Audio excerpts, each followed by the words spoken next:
Hello there, YouTube. So this isn't my first video. This is actually my third video, but it's the first one that I'm talking about something that's actually serious.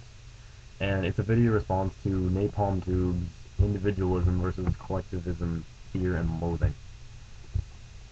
So I'd like to start out by saying, Napalm Tube, I've been watching your videos, and I've been watching them forever, and I agree with you on, the vast majority of things. Well, a lot of things. The majority of things, not the vast majority, maybe. But a lot of things I agree with you on. And I'm a self-described anarcho-socialist.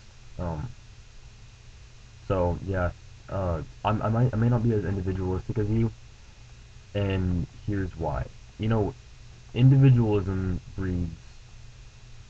Individualism is inherently, you are what there is in the world. You are the greatest thing in the universe because you're so individualistic and because you're so unique and because you're a human.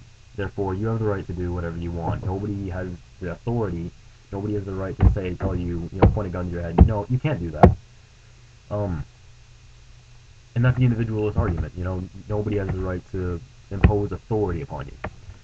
And I look at that, and that's a breeding ground for things like capitalism.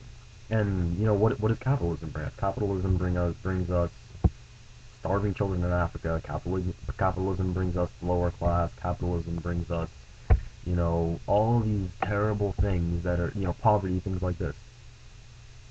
And, I'd love to be this idealistic individualist who, like I said, authoritarianism for the lose. I'd love to be that. But then I think, and, out of the goodness of people's hearts, they're not going to care for these people that are just discarded by the individualist system.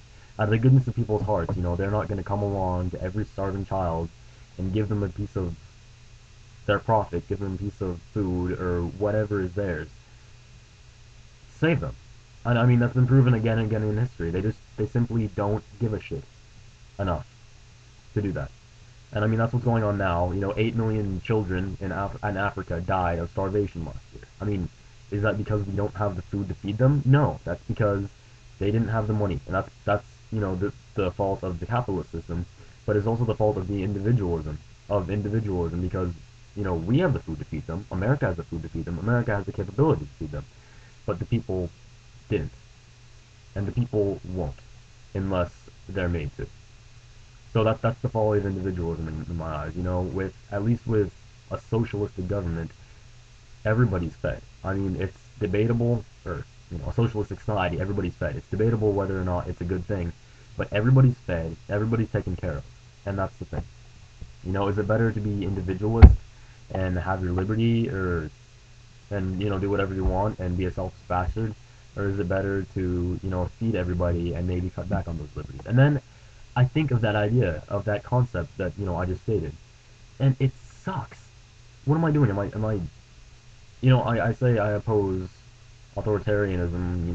I oppose the U.S. government as it is now. I oppose Adolf Hitler, Joseph Stalin, things like this. And I mean, what am I doing? I want to feed all the children, and I say that people aren't going to do that on their own. So what am I going to do? I'm going to point a gun at people's heads and tell them to give the food to that starving kid down the road. What am I going to do? Is that how hypocritical is that of me? So I'm at this quandary where there are these two sides of the argument, and I can't be a part of both, and I desperately want to.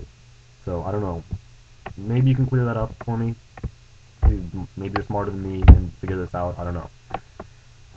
But so yeah, those are my thoughts on the idea, on the conflict of interest between individualism and collectivism.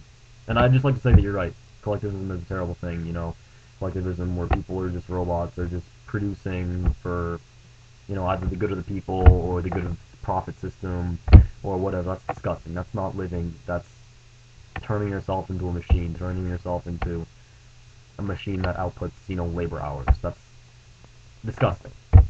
But what's the alternative? Starving people in Africa. So that's my question. Maybe you can clear that up for me.